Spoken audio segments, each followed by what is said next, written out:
It was July in Virginia. The scent of the dogwood and the laurel lay heavy on the land, while the burgeoning fruit of the peach and the apple marked the full sway of summer.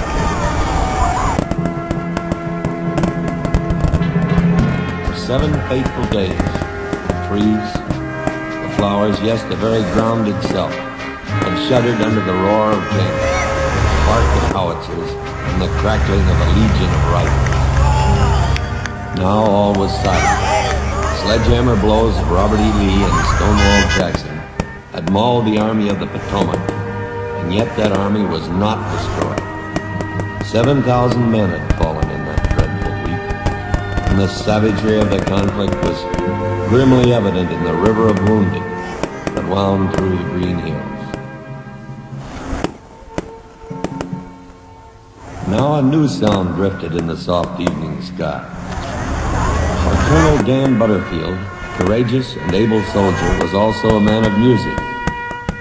To honor his fallen comrades, he had composed a simple and heart-rending melody. On July 2nd, in the year of 1862, its strains floated over the graves that scarred the dark Virginia earth.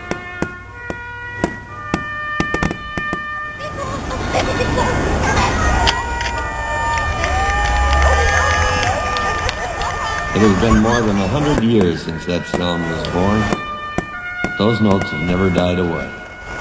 Every night of the year, throughout the world, fighting men of America from the north and the south, east and the west, close their eyes and sleep to its call.